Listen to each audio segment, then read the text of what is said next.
Richard Blackwood's trembling hands released the wicker basket into the Colorado River's murky current, the desperate cries of his newborn twins echoing across the Texas dawn like a death knell.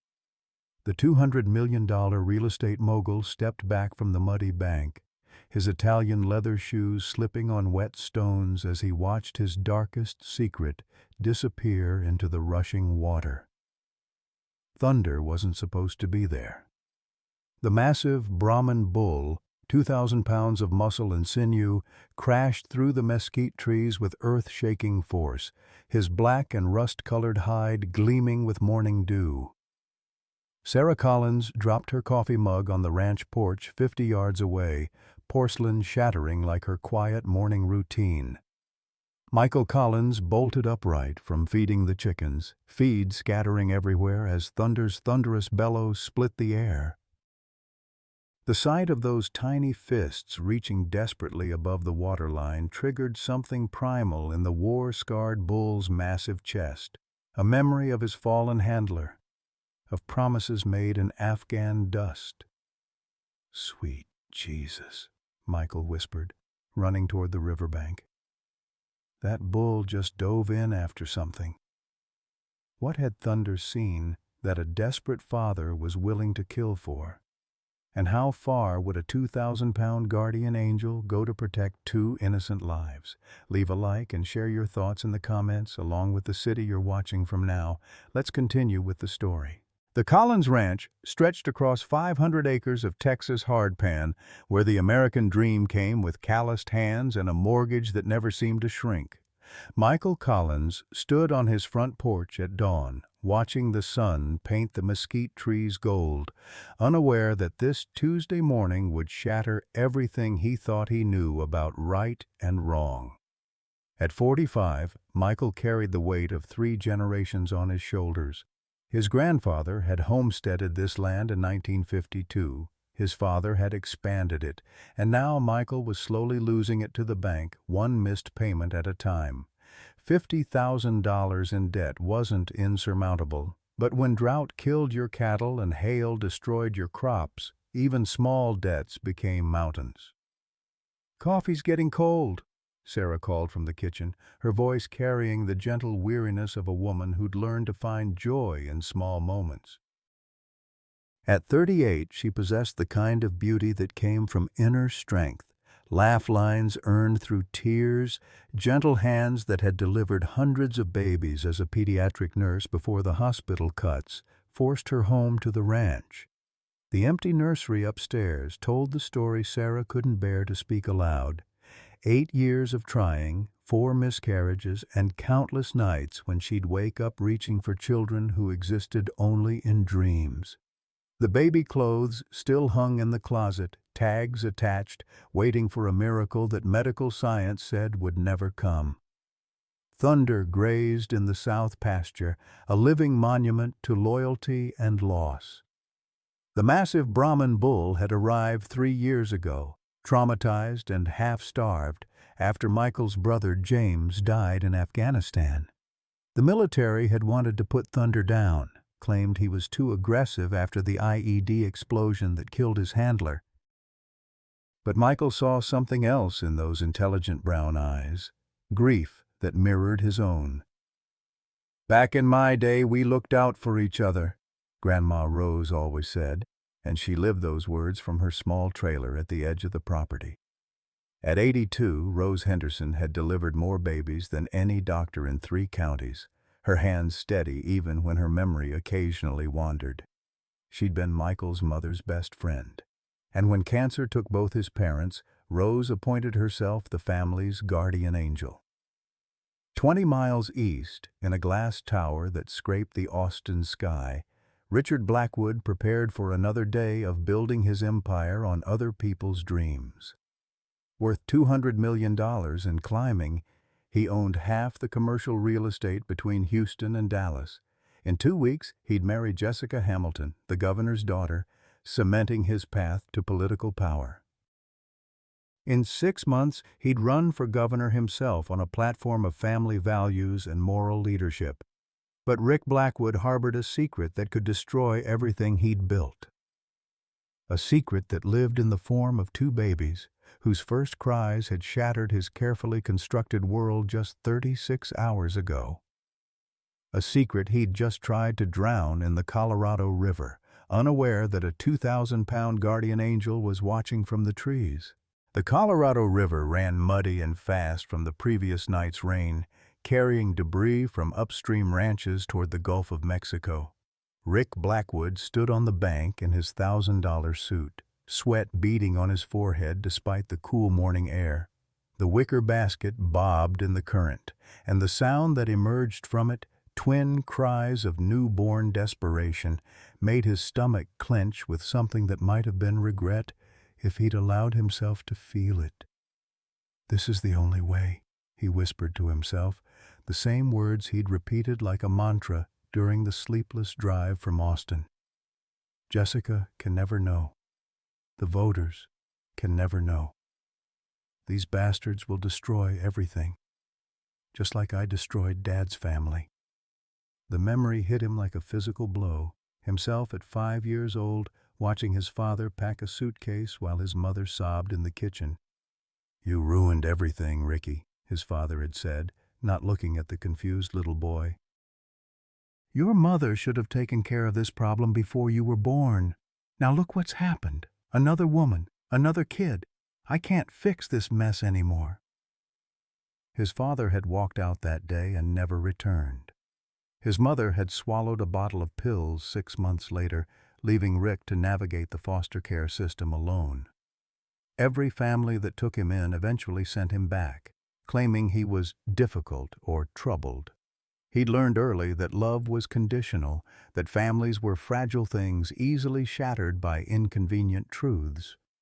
Now, 37 years later, he stood on the same precipice. Jessica Hamilton represented everything he'd fought to achieve: legitimacy, respectability, power.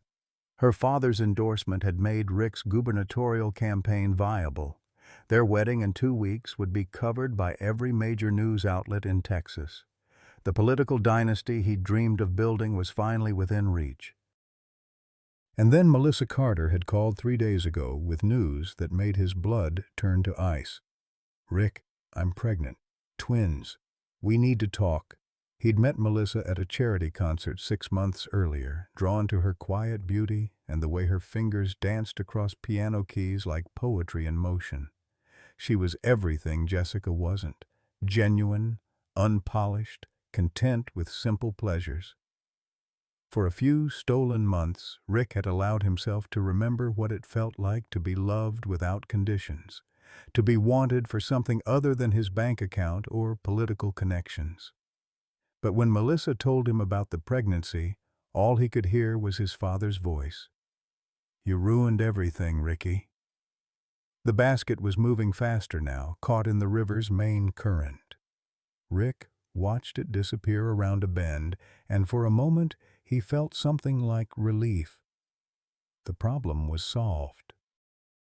There would be no awkward questions, no paternity tests, no newspaper headlines screaming, "Governor's son-in-law's secret family." He could marry Jessica in 2 weeks as planned, win the gubernatorial race in November, and build the political dynasty that would finally prove his worth. But the relief lasted only seconds before guilt crashed over him like a cold wave. Somewhere in that rushing water were his sons. He'd seen them briefly at the private clinic where Melissa died giving birth. Tiny, perfect faces that looked exactly like his baby pictures. For just a moment, holding them, he'd felt something crack open in his chest, a possibility he'd never dared imagine, the chance to be the father he'd never had. Then reality had reasserted itself. Jessica's engagement ring had caught the light. The weight of his political ambitions had settled back on his shoulders, and the babies had become problems to be solved rather than children to be loved. Thunder emerged from the mesquite grove like a force of nature, his massive form cutting through the morning shadows with surprising grace. The Brahman bull's intelligent eyes locked onto the basket in the water, and something ancient and protective stirred in his war-scarred heart. Without hesitation, the 2,000-pound animal crashed down the riverbank, his hooves sending showers of mud and stone into the current. Rick stumbled backward, his expensive shoes slipping on the wet bank. He'd never seen Thunder before, didn't know about the bull's military service or his fierce loyalty to the Collins family. All he saw was a massive, angry animal bearing down on him with what looked like murderous intent. "Jesus Christ!" Rick gasped, scrambling toward his Mercedes as Thunder plunged into the river with a splash that sent water cascading in every direction. The bull's powerful legs churned against the current, his massive head held high as he swam toward the basket with single-minded determination. Rick didn't wait to see what happened next. He gunned the Mercedes and fled, his hands shaking on the steering wheel as he tried to process what he'd just witnessed. But even as he put distance between himself and the river, he couldn't escape the image burned into his memory. A bull diving into dangerous water to save the children Rick had just abandoned. The irony wasn't lost on him. An animal was showing more compassion than he had. Thunder's massive body cut through the Colorado River like a battleship, his powerful legs pumping against the current with the determination of a creature who understood the value of innocent life. The Brahman bull had witnessed death before, in the dusty mountains of Afghanistan, where IEDs claimed his handler and best friend, Sergeant James Collins. He'd learned that sometimes the only thing standing between life and death was the willingness to act when others hesitated. The wicker basket bobbed 30 yards downstream, the twins' cries growing weaker as river water seeped through the weaving. Thunder's nostrils flared, picking up the scent of helplessness and fear that triggered every protective instinct in his massive frame. His hooves found purchase on the muddy riverbed, and with a surge of muscle that would have impressed his military trainers, he closed the distance to the basket. Gentle as a mother with her calf, Thunder gripped the basket's handle in his teeth, careful not to pierce the wicker with his massive jaw. The babies inside had gone quiet. Whether from exhaustion or hypothermia, he couldn't tell. What mattered was getting them to safety, to the warmth and care that Sarah Collins would provide. Thunder had watched Sarah tend to injured calves and sick ranch hands with the same fierce tenderness. If anyone could save these little ones, it would be her. The swim back to shore tested every muscle in Thunder's 2,000-pound frame. The current fought him, trying to sweep them all downstream toward deeper, more dangerous waters. But Thunder had survived Taliban ambushes and mortar attacks. He'd carried wounded soldiers through minefields and stood guard over evacuation zones under enemy fire. A Texas river, no matter how swollen with rainfall, was no match for his determination. Sarah Collins was hanging laundry on the line when Thunder's bellow echoed across the ranch, different from his usual morning calls, urgent, almost desperate. She dropped the wet sheets and shaded her eyes, scanning the south pasture where Thunder usually grazed. Instead, she saw him emerging from the river like some mythical creature, water streaming from his dark hide, something clutched carefully in his massive jaws. "Michael!" Sarah's voice cracked with urgency as she ran toward the riverbank. "Michael, come quick! Something's wrong with Thunder!" Michael Collins dropped his hammer and sprinted from the barn, his work boots pounding against the hard-packed earth. In 3 years of caring for Thunder, he'd never seen the bull venture near the water. The animal's military records mentioned an incident with a flash flood in Afghanistan. Thunder had developed what the veterinarian called water avoidance behavior after nearly drowning while trying to save his handler. For Thunder to be in the river meant something extraordinary was happening. Grandma Rose Henderson emerged from her trailer, moving faster than her 82-year-old bones usually allowed. She'd been a pediatric nurse for 40 years before retiring, and she recognized the sound of newborn distress even from a distance. Her weathered hands gripped her walker as she made her way toward the commotion, her heart already knowing what her eyes would soon confirm. Thunder reached the bank and carefully placed the basket on dry ground, his massive head lowering as he gently nudged it toward Sarah. Water dripped from his exhausted frame, and Michael could see scratches along his flanks where river debris had scraped his hide. The bull had risked everything to bring them whatever was in that basket. Sarah knelt beside the wicker container, her nurse's training overriding her shock. The blankets inside were soaked through, and beneath them she found two tiny forms, premature twins, maybe 36 hours old, their lips blue with cold but their chests rising and falling with the stubborn rhythm of life.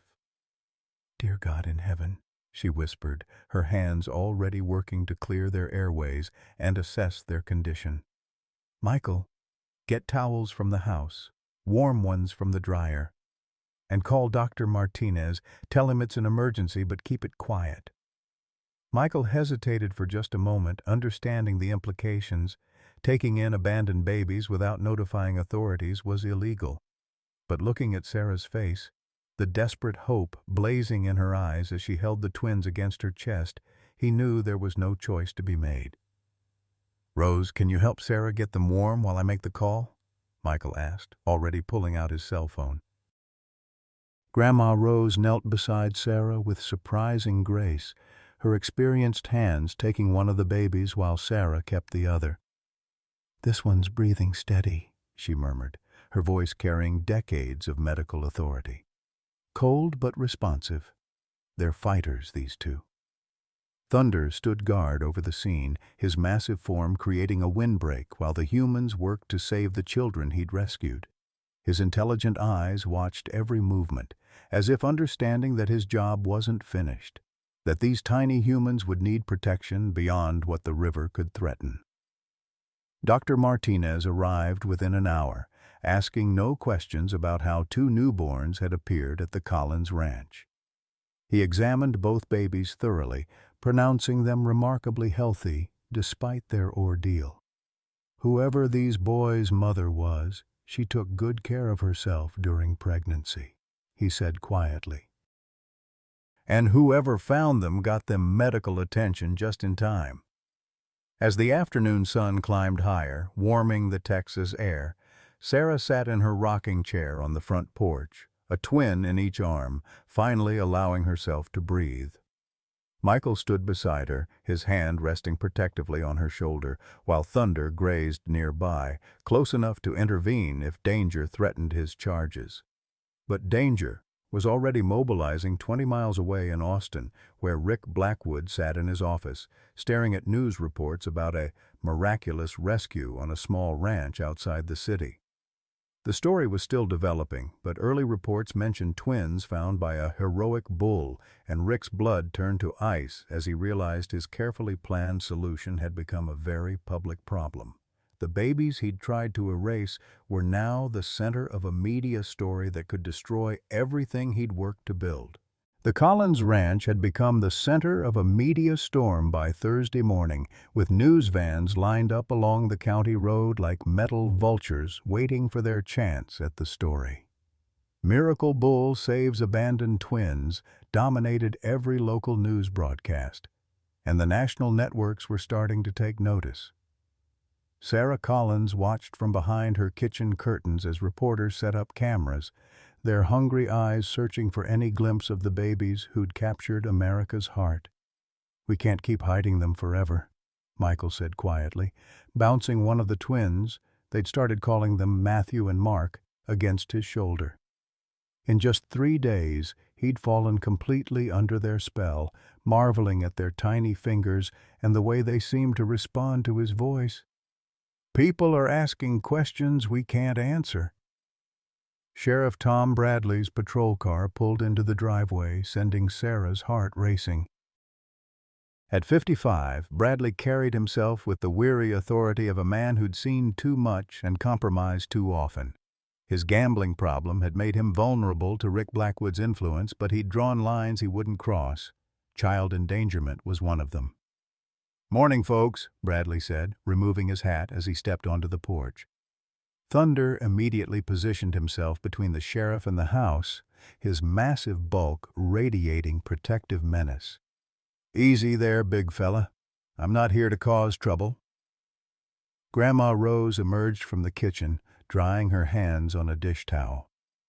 At 82, she'd learned to read people like medical charts, and she didn't like what she saw in Bradley's tired eyes. "Tom Bradley, you look like a man carrying the weight of other people's sins. What brings you out here?" "Rose, I need to ask about the babies," Bradley said, his voice carefully neutral. "State requires a welfare check when abandoned children are found." "Just routine paperwork." Sarah appeared in the doorway, her maternal instincts on high alert. She'd spent 48 hours falling in love with Matthew and Mark, feeding them every 2 hours, changing their diapers, singing lullabies her own mother had sung to her. The thought of losing them now felt like dying. "They're healthy and safe," she said firmly. "Dr. Martinez has been monitoring them. They don't need to be moved." Bradley shifted uncomfortably, his hand unconsciously moving to his service weapon, a nervous habit that Thunder noticed immediately. The bull's ears flattened against his massive skull, and a low rumble emerged from his chest that made the sheriff take a step backward. "Ma'am, I understand your attachment, but there are procedures. Procedures that protect children or procedures that protect powerful men." Grandma Rose's voice cut through the morning air like a scalpel. "Because I've been around long enough to know the difference." The sheriff's face flushed red. Rose's words had hit closer to home than she could have known. Rick Blackwood held the note on Bradley's house, his daughter's college tuition, and his wife's medical bills from her cancer treatment. One word from Blackwood could destroy Bradley's family financially, but standing here looking at these innocent babies, he felt the weight of his compromises like chains around his soul. "I'm not the enemy here," Bradley said quietly, "but I got a job to do, and people watching to make sure I do it." That's when Thunder made his decision. The massive bull stepped forward, placing his bulk directly between Bradley and the house, his intelligent eyes boring into the sheriff's face. There was something almost human in that stare, a recognition of danger, a promise of protection that transcended species. "I think Thunder's telling you something, Sheriff," Michael said, moving to stand beside his bull. "Maybe you should listen."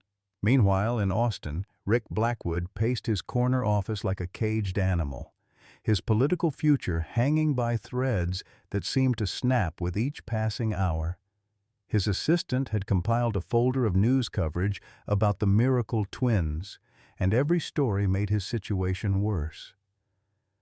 The babies' faces were on every screen in Texas, and while they were too young for clear identification, Rick could see his own features in their tiny faces. "Sir, your fiancée is on line 2, his secretary announced over the intercom. "She says it's urgent." Jessica Hamilton's voice carried the crisp authority of someone raised in political circles. "Rick, darling, have you seen the news about those adorable twins? Mother thinks it would be wonderful publicity if we visited them. You know, the future governor showing compassion for abandoned children. It's exactly the kind of family values story that plays well with voters."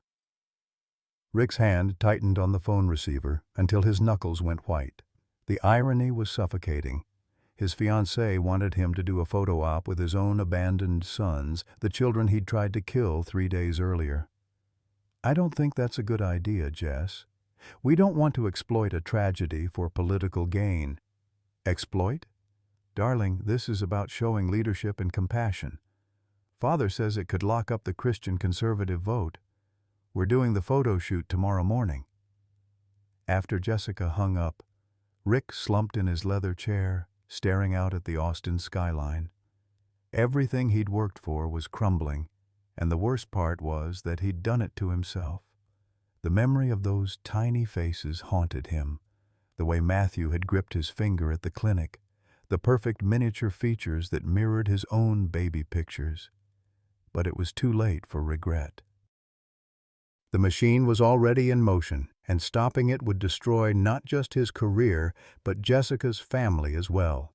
Governor Hamilton had staked his reputation on Rick's candidacy.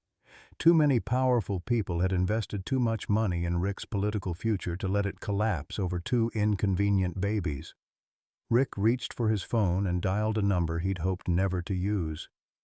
"It's me. I need the problem at the Collins Ranch resolved quietly. No, not the babies.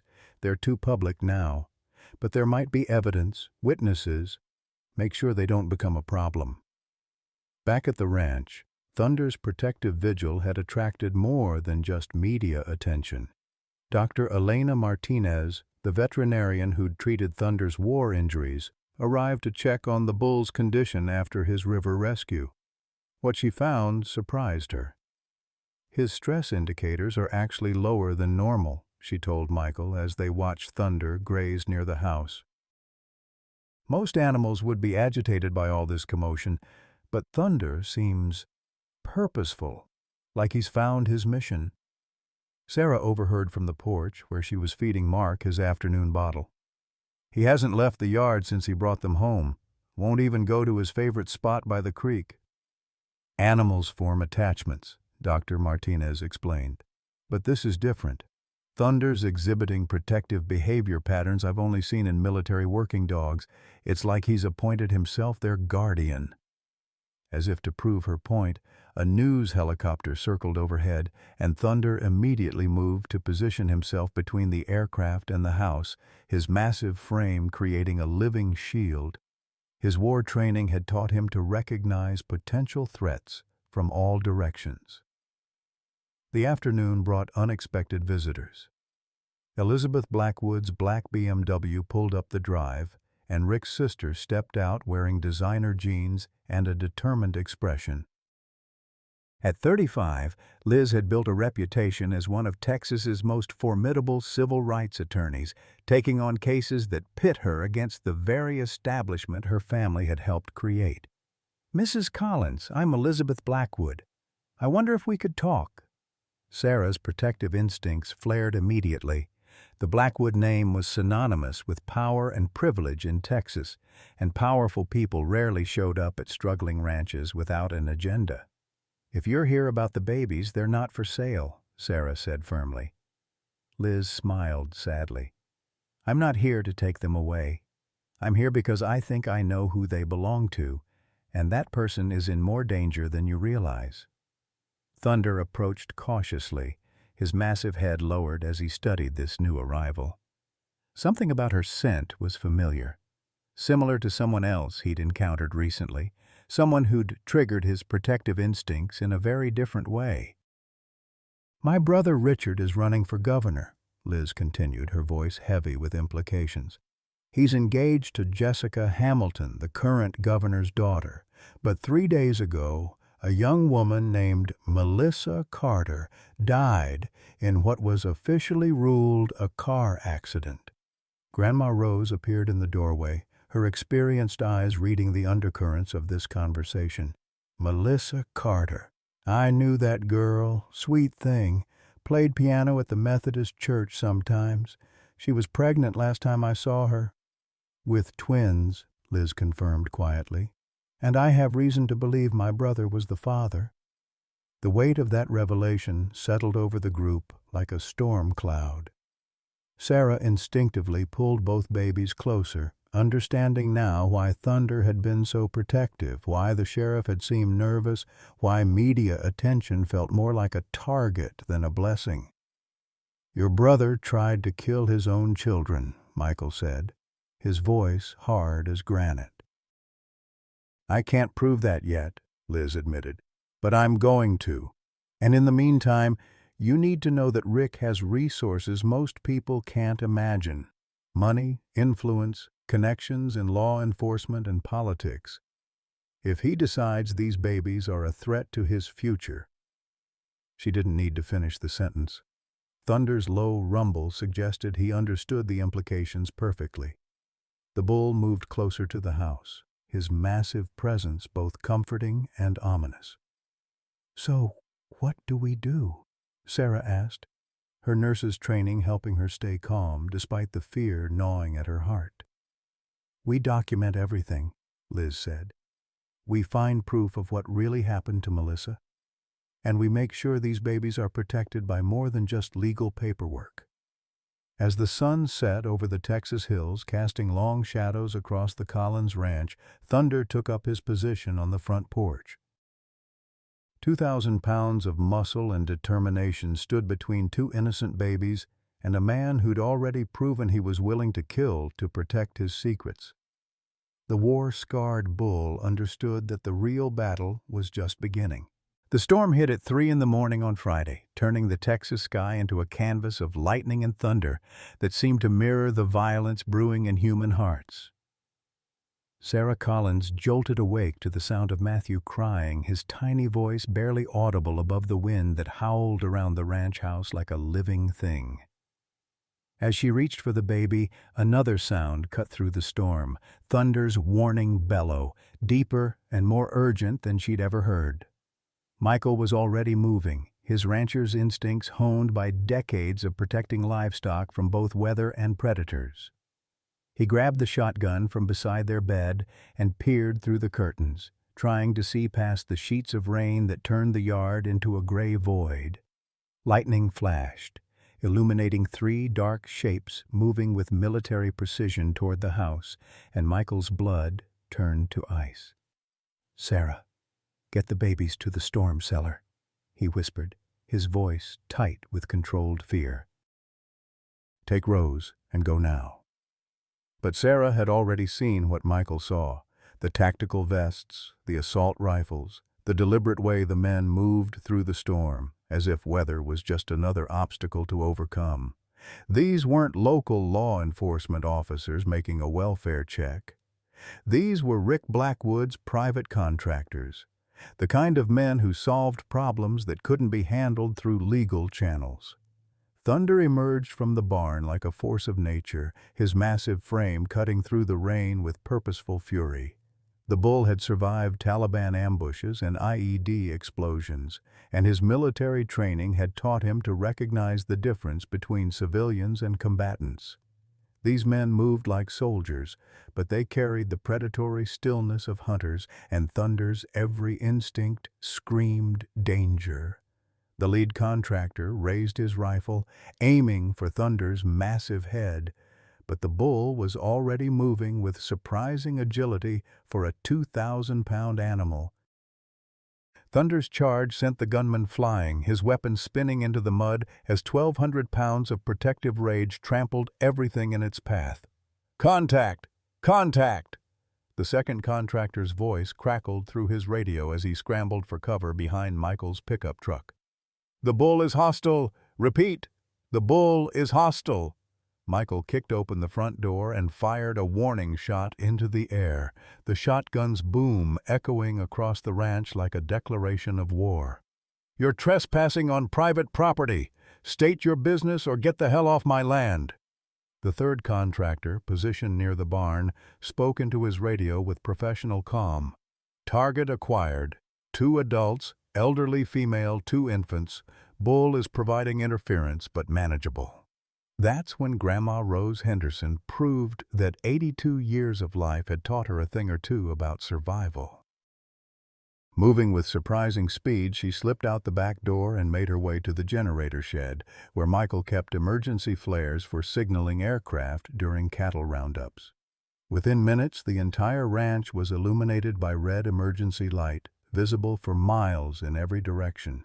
"What the hell is she doing?" The lead contractor had regained his footing but kept his distance from Thunder, who stood between him and the house like a living wall of defiance. Sarah understood immediately. Rose was calling for help in the language every rural Texan recognized. Distress flares meant neighbors would come running, armed and ready to defend their own.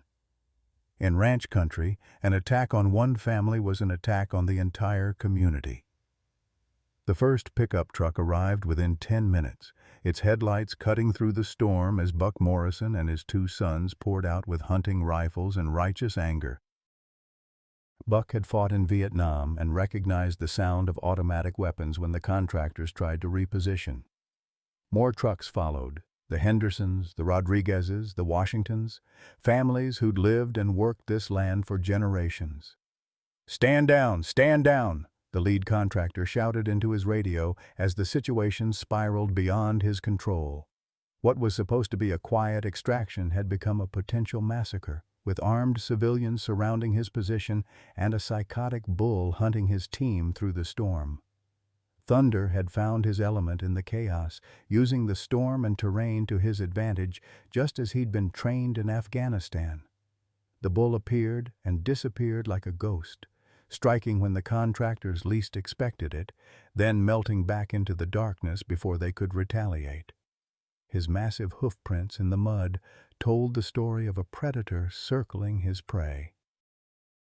Rick Blackwood received the abort call at 4:30 in the morning, his phone jarring him from nightmares filled with tiny faces and Thunder's accusing eyes.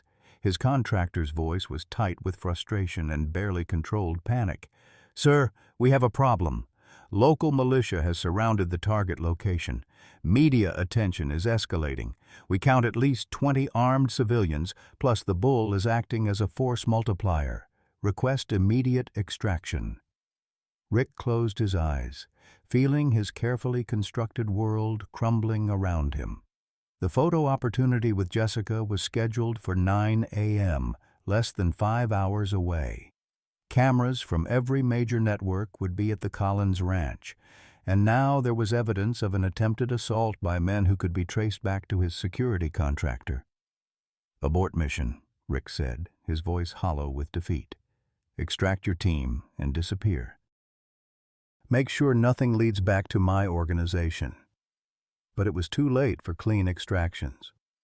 Sheriff Bradley arrived just as the contractors were attempting to withdraw, his patrol car's blue lights strobing through the rain like a lighthouse beacon. Tom Bradley had spent 3 sleepless nights wrestling with his conscience, and the sight of armed mercenaries in his county had finally pushed him past his breaking point. "Drop your weapons and get on the ground!" Bradley shouted, his service pistol drawn as he advanced on the contractors. Behind him, 3 more patrol cars arrived, deputies who'd responded to reports of gunfire and weren't part of Rick Blackwood's financial web. The lead contractor faced an impossible choice. Surrendering meant interrogation, which would inevitably lead back to Rick Blackwood. Fighting meant shooting police officers, which would bring federal attention no amount of money could buy off. In the end, tactical training won over loyalty, and the 3 men laid down their weapons. Thunder stood in the rain, his massive frame heaving with exhaustion, but his eyes still alert for threats. The bull had protected his charges through the longest night of his life, proving that loyalty and courage weren't uniquely human traits. As dawn broke over the Texas hills, painting the storm clouds gold and crimson, Thunder finally allowed himself to rest. Sarah emerged from the storm cellar with both babies, her face streaked with tears and mud, but her spirit unbroken. The twins had slept through most of the battle, their tiny forms warm and safe in the underground shelter that had protected 3 generations of Collins family members from nature's fury. "Is it over?" she asked Michael, who stood on the porch surveying the aftermath, spent shell casings glinting in the mud, tire tracks from a dozen vehicles, and Thunder grazing peacefully as if nothing had happened. "The shooting's over," Michael replied, reloading his shotgun out of habit. "But I got a feeling the real war's just starting." By 7 a.m., the Collins Ranch looked like a military encampment. FBI agents had arrived to investigate the attempted assault. News crews were setting up for what they thought would be a simple human interest story. And Thunder had become the most famous bull in America overnight. Social media exploded with #ThunderTheHero hashtags, and the story dominated morning news programs across the country. Elizabeth Blackwood arrived with a team of lawyers and enough evidence to bury her brother's political career. She'd spent the night assembling a case that would prove Rick's involvement with the contractors, his relationship with Melissa Carter, and his motive for wanting the twins to disappear. "Rick's finished," she told Sarah as they watched FBI agents process the crime scene. The contractors will flip to save themselves, and I have enough circumstantial evidence to connect him to everything. But Sarah wasn't thinking about justice or politics. She was thinking about two little boys who'd survived their father's attempt to murder them, who'd been saved by a bull with a warrior's heart, and who now needed a family to protect them from whatever came next. Thunder stood guard beside her, his massive presence a reminder that some bonds transcend species, that courage comes in forms both human and animal, and that sometimes the most unlikely heroes rise from the most desperate circumstances. The battle was over, but the war for Matthew and Mark's future was just beginning. The courthouse in Austin had never seen anything like it. By Friday afternoon, thousands of protesters filled the streets surrounding the building where Rick Blackwood's emergency custody hearing was scheduled to take place. Half carried signs demanding justice for the abandoned twins, while the other half supported their local ranching families against what they saw as government overreach. Thunder had become a symbol that transcended politics, a reminder that protecting the innocent was a duty that recognized no boundaries of species or social class. Inside the marble corridors, Rick Blackwood sat in shackles, his $200 million empire crumbling with each piece of evidence his sister Elizabeth presented to the federal prosecutors. The contractors had indeed flipped, providing detailed testimony about Rick's orders to eliminate all witnesses and evidence related to the twins. Bank records showed payments to a private psychiatric facility where Melissa Carter had been held against her will for 3 months before her staged death. The defendant systematically destroyed the life of Melissa Carter, Elizabeth told the packed courtroom, her voice carrying across the chamber like a sword of justice. He imprisoned her, stole her children, and when she threatened to expose him, he arranged her murder and attempted infanticide to protect his political ambitions. Judge Margaret Williams, a grandmother of 6, had presided over family court for 23 years, but she'd never encountered a case that combined such wealth, such cruelty, and such an unlikely hero. The viral videos of Thunder protecting the twins had been viewed 50 million times in 3 days, making the bull more famous than most Hollywood celebrities. Sarah Collins sat in the front row, holding Matthew, while Michael cradled Mark. The babies seemed remarkably calm, considering the chaos surrounding their young lives, almost as if they understood that they were finally safe. Behind them, Grandma Rose Henderson clutched her purse and whispered prayers for justice, her 82 years having taught her that courtrooms didn't always deliver what children needed most. "Your Honor," Rick's defense attorney stood to address the court. "My client was clearly suffering from severe psychological trauma stemming from childhood abandonment. While his actions were inexcusable, they were the result of untreated mental illness, not criminal intent." The courtroom erupted in angry murmurs. Judge Williams banged her gavel for order, but she couldn't suppress the rage that permeated the air like smoke from a fire.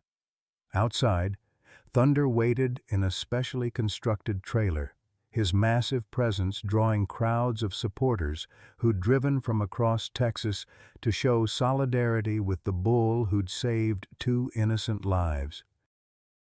Sheriff Tom Bradley took the witness stand, his uniform pressed and his conscience finally clear.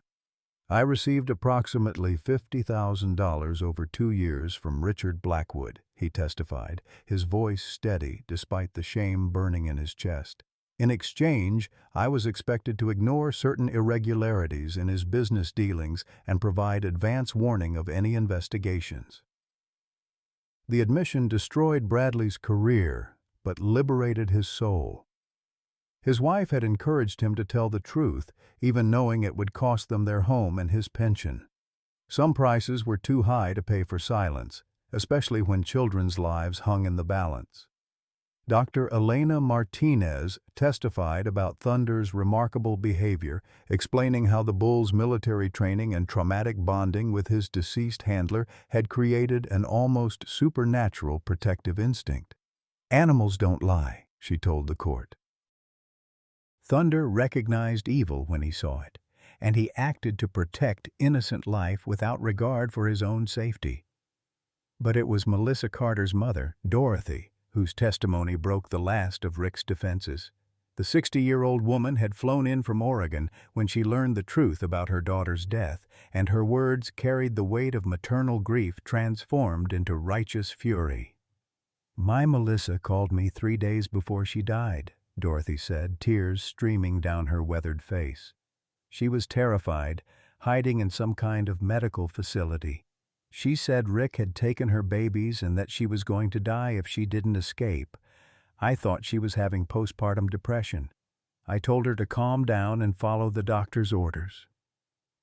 The courtroom fell silent except for the sound of Dorothy's sobs.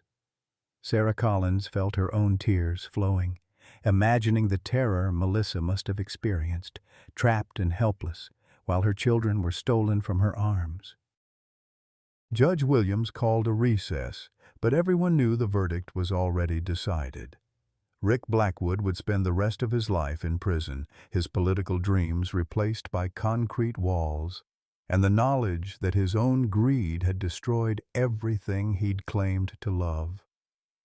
During the break, Sarah stepped outside to check on Thunder.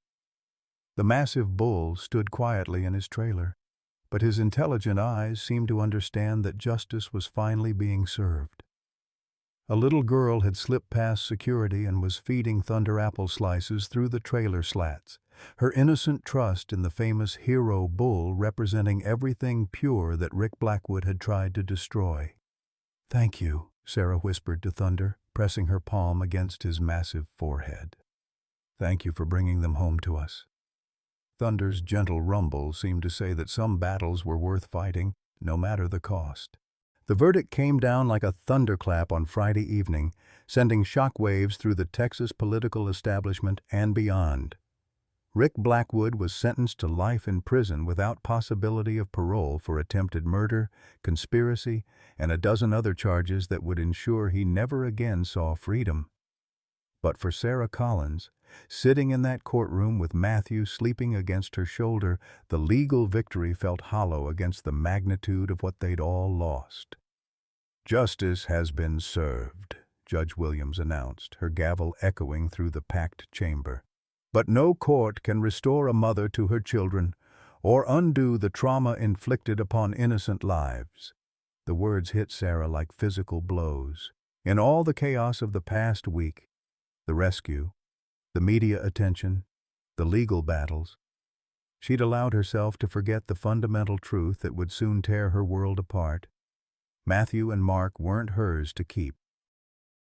They were Melissa Carter's sons, and the state would now begin the process of finding them a permanent home through proper legal channels. Outside the courthouse, Thunder waited in his trailer, surrounded by hundreds of supporters who'd driven from across the country to witness history. The bull had become more than just a local hero. He'd evolved into a symbol of moral courage that transcended politics and touched something primal in the American soul. Children held handmade signs reading "Thunder Saves Lives," while veterans saluted the war-scarred bull who'd answered the call of duty one more time. But Thunder's intelligent eyes seemed to sense the approaching heartbreak. He'd grown attached to the twins in ways that defied explanation, and the thought of separation triggered memories of losing his handler in Afghanistan. Some bonds, once formed in crisis, couldn't be severed without leaving permanent scars. Michael found Sarah in the courthouse bathroom, sobbing into paper towels while Mark fussed in his carrier. After 20 years of marriage, he could read his wife's emotions like weather patterns, and the storm building in her heart threatened to destroy everything they'd built together. "They're going to take them away," Sarah whispered, her voice breaking on each word. "Child Services is already preparing foster placement. We were just temporary." Michael pulled his wife into his arms, feeling her tears soak through his shirt. He'd fallen in love with the twins, too, marveling at their tiny fingers and the way they seemed to calm when he sang old country songs his grandfather had taught him. But loving someone sometimes meant accepting that you couldn't keep them, no matter how much your heart demanded otherwise. "Maybe that's enough," Michael said quietly. "Maybe saving them was all we were meant to do." But Sarah's nurse's heart knew better. She'd seen hundreds of children pass through the hospital system, watched loving families torn apart by bureaucracy and well-meaning social workers who prioritized procedures over people. Matthew and Mark needed more than just survival. They needed the kind of fierce, protective love that only came from parents willing to fight the world to keep them safe. Grandma Rose appeared in the doorway, her walker tapping against the marble floor with the rhythm of determination. At 82, she'd buried 3 husbands, raised 5 children, and helped deliver more babies than she could count. If anyone understood the mysteries of family bonds, it was Rose Henderson. "Come here, child," Rose said, opening her arms to embrace both Sarah and the babies. "Let me tell you something about miracles. They don't happen because we deserve them. They happen because someone upstairs knows what we need before we do." Rose's words carried the weight of decades spent witnessing life's most profound moments, births and deaths, love and loss, the infinite capacity of human hearts to expand beyond what seemed possible. She'd seen Thunder's rescue of the twins as more than just animal instinct. It was divine intervention, wearing the form of a 2,000-pound bull. "Those babies weren't just saved from drowning," Rose continued, her voice carrying across the bathroom like a benediction. "They were delivered to exactly the people who could love them the way their mama would have wanted." Elizabeth Blackwood found them there an hour later, her designer suit wrinkled from the long day in court, but her eyes bright with something that looked like hope. As Rick's sister, she carried the burden of his crimes, but she also possessed the legal knowledge that might offer Sarah and Michael a path forward. "I've been researching Texas adoption law," Elizabeth said without preamble. "There's a provision for emergency placements when children have formed strong bonds with temporary caregivers. It's rarely used, but given the extraordinary circumstances—" Sarah's heart leaped, but she'd learned not to trust hope too easily. "What would we need to prove? That separation would cause psychological harm to the children? That you've provided exceptional care? That you have the means and stability to offer permanent placement?" Elizabeth paused, studying Sarah's face. "And that there's something unique about your situation that serves the children's best interests?" Michael understood immediately. "Thunder." Elizabeth nodded. "No other family can offer the protection of a 2,000-pound guardian who's already bonded with these babies. Thunder isn't just a bull. He's a decorated military veteran with a proven record of protecting innocent life. Child Services would have to consider that as a factor." The idea was audacious, unprecedented, and completely logical all at once. Thunder had risked his life to save Matthew and Mark, had stood guard over them through armed assault, and had demonstrated an almost supernatural ability to sense danger. What foster family could offer that level of protection? But even as hope bloomed in Sarah's chest, reality intruded with its harsh mathematics. Adoption required financial stability, legal fees, home inspections, and countless bureaucratic hurdles. The Collins Ranch was still $50,000 in debt, and Michael's insurance barely covered their basic needs. Elizabeth seemed to read her thoughts. "My brother's assets are being liquidated to pay restitution to his victims. As Melissa Carter's children, the twins are entitled to a significant settlement. More than enough to secure their future and help the family caring for them." The courthouse was emptying as evening shadows stretched across Austin, but Sarah felt as if her world was just beginning to expand. The babies she'd thought she'd have to surrender might actually become her sons, legally and permanently. Thunder's heroic actions had saved more than just 2 lives. They'd created the possibility of a family that transcended traditional boundaries. Outside, Thunder shifted restlessly in his trailer, his massive head turning toward the courthouse doors as if sensing that momentous decisions were being made inside. The bull had learned in Afghanistan that some missions never truly ended, that protecting those you loved was a lifetime commitment requiring constant vigilance. As Sarah and Michael emerged into the fading light, carrying Matthew and Mark toward an uncertain but hopeful future, Thunder's deep rumble carried across the evening air like a promise. Whatever challenges lay ahead, whatever bureaucratic battles needed fighting, whatever forces threatened his adopted family, the bull would be ready. Some bonds, forged in crisis and tempered by sacrifice, proved stronger than blood, law, or any human attempt to break them apart. The war for Matthew and Mark's future was far from over, but they now had champions willing to fight until the very end. 5 years had passed since Thunder pulled 2 drowning babies from the Colorado River, and the Collins Ranch had transformed from a struggling cattle operation into something resembling a small piece of heaven on earth. The morning sun painted the Texas landscape in shades of gold and amber as Sarah Collins hung laundry on the line, pausing to watch her sons, Matthew and Mark, now 5 years old, chase each other through the pasture under Thunder's watchful gaze. The massive Brahman bull had aged gracefully, his black and rust-colored hide now showing threads of silver, but his devotion to the twins remained as fierce as the day he'd rescued them. Thunder followed the boys everywhere, a 2,000-pound shadow that never strayed more than a few yards from their laughter. Neighbors had stopped being surprised when they saw the famous bull allowing 2 little boys to use his broad back as a jungle gym or sharing his afternoon shade beneath the old oak tree.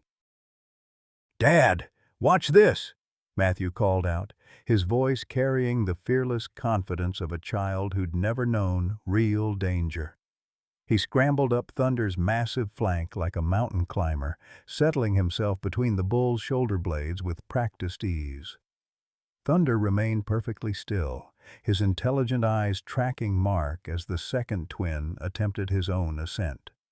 Michael Collins emerged from the barn, his face weathered by 5 years of prosperity that had come with its own challenges. The media attention following Thunder's heroic rescue had brought opportunities neither he nor Sarah could have imagined.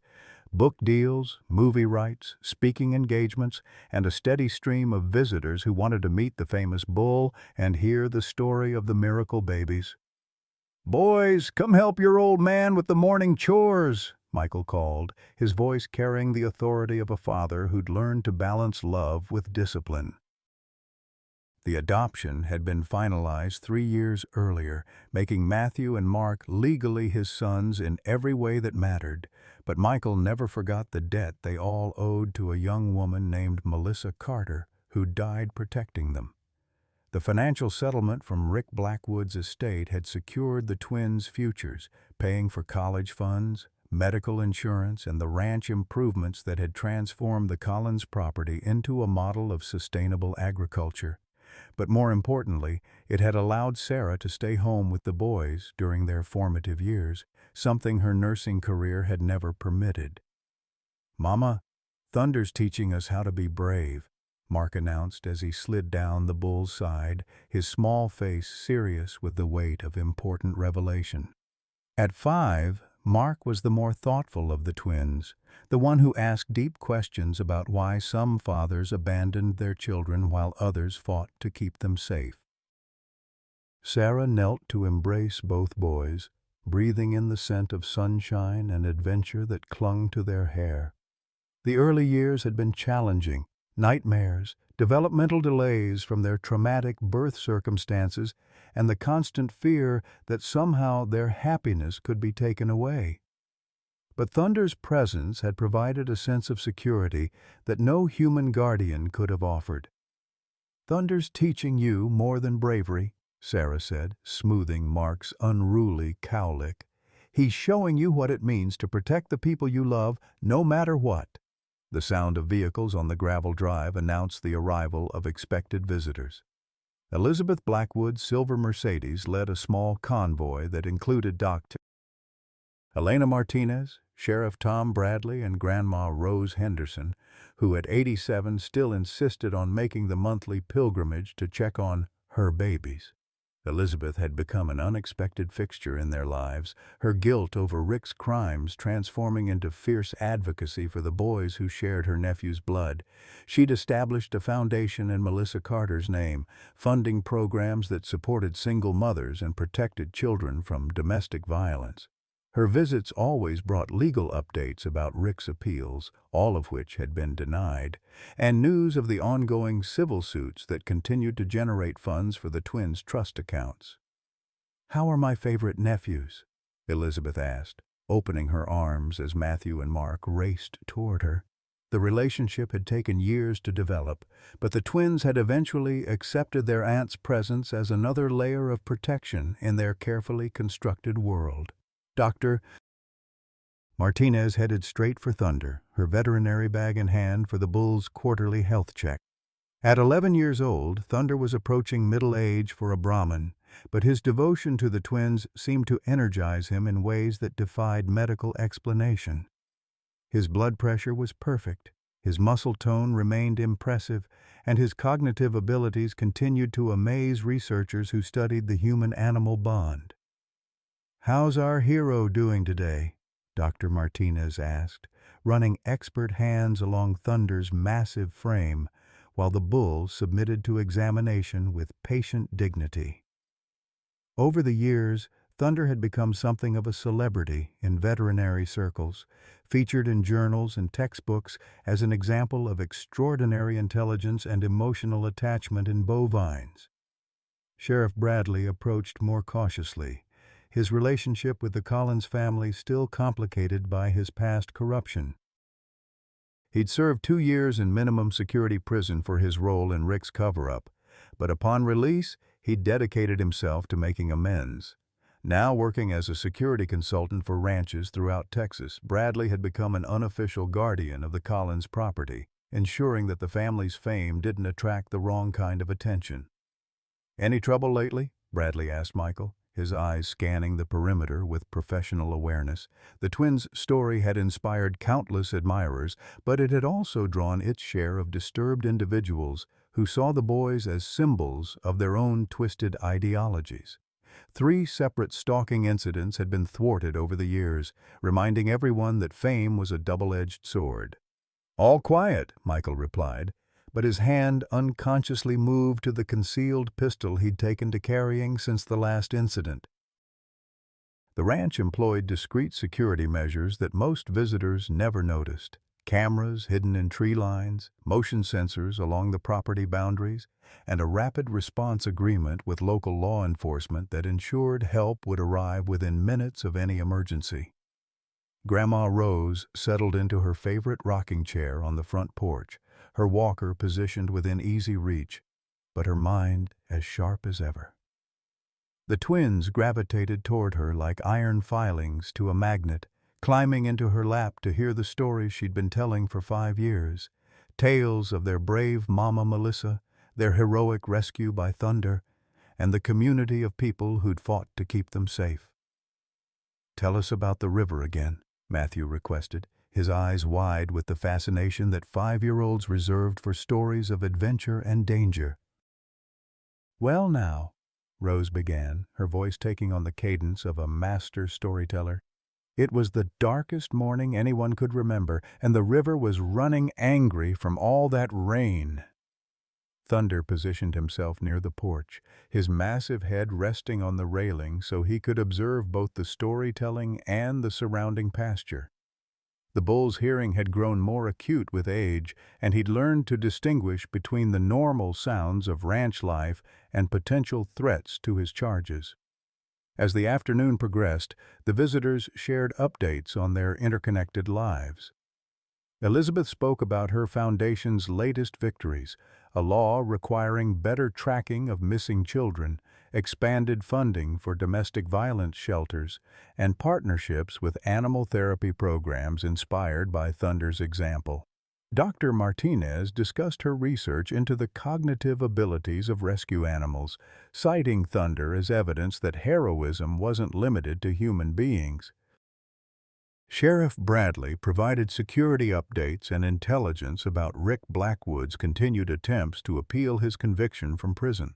Each failed appeal brought a sense of relief, but also a reminder that evil rarely accepted defeat gracefully.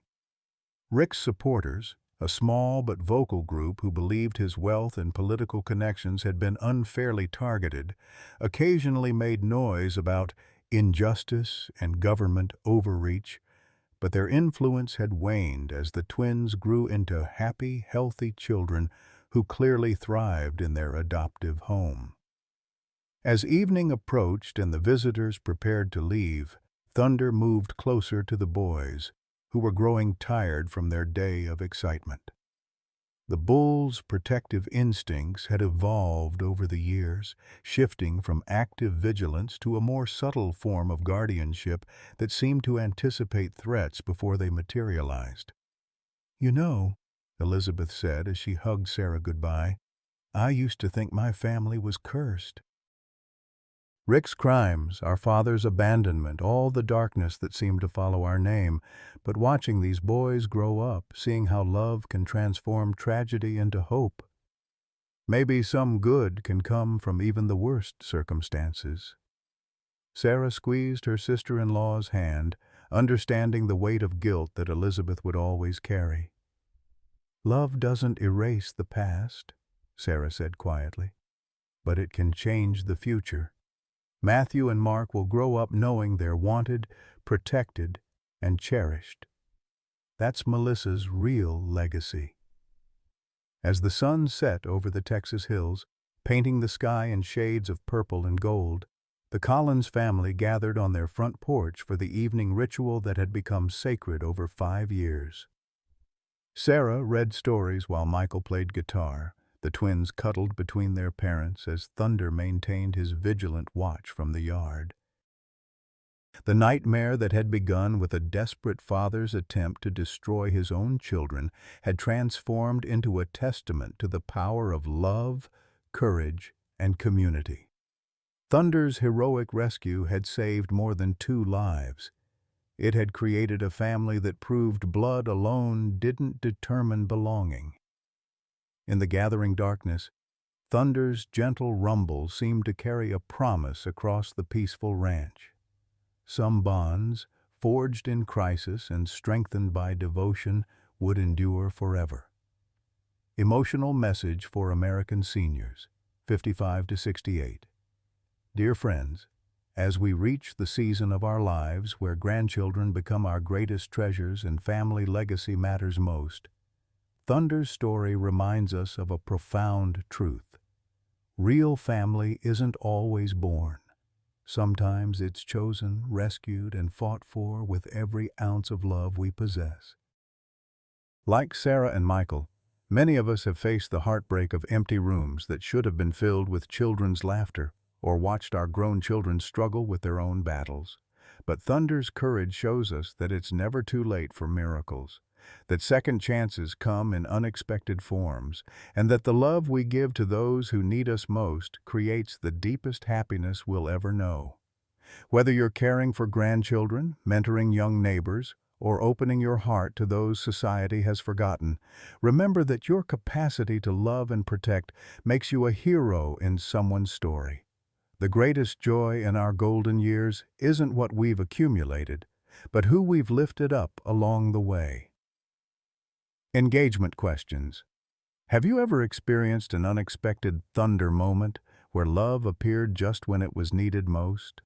What's the most meaningful way you've opened your heart to someone who wasn't blood family? Please share your stories in the comments below. Your experiences inspire others to believe in the power of chosen family. The Texas legislature passed the Thunder Bill on a humid Thursday in June, exactly 6 years after the rescue that had captivated the nation. The legislation established new protections for service animals and therapy animals, while creating a pathway for extraordinary animal companions to receive legal recognition as family guardians. Thunder had become the first bull in American history to receive an official commendation for life-saving service, complete with a medal that hung in the Collins family living room between Matthew and Mark's kindergarten graduation photos. Sarah Collins stood at the podium in the state capitol, her voice steady despite the emotion threatening to overwhelm her. The gallery was packed with supporters who'd followed Thunder's story from the beginning: ranchers and city dwellers, veterans and teachers, children and grandparents united by their belief in the power of love to transcend species and circumstance.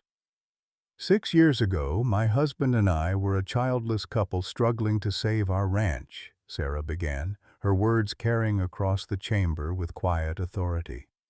Today we're the proud parents of 2 beautiful boys, guardians of a hero bull, and witnesses to the truth that family comes in all forms.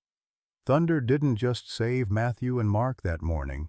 He saved all of us by showing us what it means to love without condition.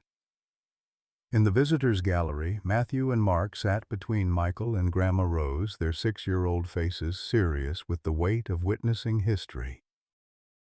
They understood that Thunder was famous, that people traveled from around the world to meet him, but to them he was simply the gentle giant who taught them to ride, protected them from thunderstorms, and somehow always knew when they needed comfort. The years had brought changes that none of them could have anticipated. The Collins Ranch had evolved into a therapeutic center where troubled children came to experience the healing power of animal companionship. Thunder had proven remarkably gifted at reading human emotions, approaching withdrawn children with infinite patience, and offering his massive presence as a source of stability for those whose lives had been shattered by abuse or abandonment. Dr. Elena Martinez had documented dozens of cases where Thunder's intervention had accelerated healing in ways that traditional therapy couldn't achieve. Children who hadn't spoken in months would whisper secrets to the bull's gentle ears.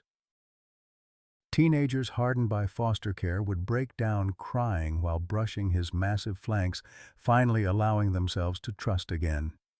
Animals don't judge, Dr. Martinez had written in her landmark study on animal-assisted therapy. They don't care about your past mistakes, your family history, or your social status. Thunder's acceptance of these children is absolute and unconditional, creating a safe space where healing can begin. The therapeutic program had attracted national attention, bringing visitors from pediatric hospitals, military veterans organizations, and child welfare agencies across the country. Thunder had become an ambassador for the healing power of human-animal bonds, his story inspiring similar programs in dozens of states. But perhaps the most profound change had been in Rick Blackwood himself. After 5 years in prison, the man who'd once commanded a $200 million empire had undergone a transformation that surprised even his harshest critics. Prison therapy had helped him confront the childhood trauma that had twisted his understanding of family and love, and he'd begun writing letters to his sons. Letters that Sarah and Michael carefully preserved for the day when Matthew and Mark might be ready to read them. "I was a monster," Rick had written in his most recent letter. "But you boys survived my evil because of good people who chose love over fear. Thunder saw what I couldn't, that you were precious gifts worth protecting. I pray that someday I can apologize to your real parents, to Thunder, and to the community that raised you when I failed." Elizabeth Blackwood had established a visitation program that allowed Rick to see his sons twice a year under supervised conditions. The meetings were awkward, filled with careful conversations and tentative gestures, but they represented something important: the possibility that even the deepest wounds could eventually heal. Matthew and Mark had grown into confident, compassionate children who understood their origin story without being defined by it. They knew they'd been rescued from drowning, that their birth father had made terrible choices, and that Thunder had risked everything to save them. But they also knew they were loved completely by the parents who'd chosen them and the community that had rallied to protect them. "Thunder's our brother," Mark had explained to a journalist the previous year, his 6-year-old logic making perfect sense to anyone who'd witnessed their bond. "He saved us when we were babies, and now we take care of each other." That's what families do. The Therapeutic Center had also become a beacon for military veterans struggling with PTSD, drawn by Thunder's own history of service and trauma recovery. The bull seemed to recognize fellow warriors, offering his calm presence to men and women whose invisible wounds were slowly healing through animal companionship. Colonel James Patterson, who'd served with Thunder's original handler in Afghanistan, had become a regular visitor to the ranch. "That bull saved more lives than most soldiers," Patterson often said. "He's earned his retirement, but he keeps serving because that's who he is. Some of us are just built to protect others." Thunder's daily routine had evolved to accommodate his expanding role as a therapy animal. Mornings belonged to Matthew and Mark. Breakfast supervision, walks to the school bus stop, and games that only children and bulls could fully understand. Afternoons were reserved for visiting children and veterans, with Thunder seeming to instinctively know how much interaction each person could handle. Evenings remained sacred family time. Thunder would position himself near the front porch as the Collins family gathered for dinner, his massive presence a reminder that safety and love could coexist in a dangerous world. Sarah often caught him watching the sunset with an expression that seemed almost contemplative, as if the bull was reflecting on the strange journey that had brought them all together. The financial security provided by Rick's restitution settlement had allowed Michael to expand the ranch's educational programs. School groups visited regularly to learn about sustainable agriculture, animal husbandry, and the responsibilities of stewardship. Thunder had become an unlikely teacher, demonstrating to children that strength and gentleness weren't opposites but complementary virtues. As Sarah concluded her testimony before the legislature, she looked out at the faces in the gallery, people whose lives had been touched by Thunder's story in ways both large and small. There were ranchers who'd started their own therapy programs, teachers who used Thunder's story to discuss courage and compassion, and families who'd been inspired to adopt children with special needs.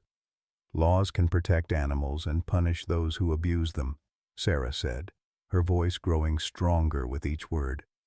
"But what Thunder has shown us goes beyond legal protection. He's proven that love transcends species, that heroism comes in unexpected forms, and that the bonds we choose are often stronger than the ones we inherit." The Thunder Bill passed unanimously, creating a legacy that would protect countless animals and the families who loved them. But as Sarah returned to her seat, she knew the real victory wasn't legislative. It was the quiet miracle of 2 little boys sleeping safely each night under the protection of a bull who'd chosen them as his own.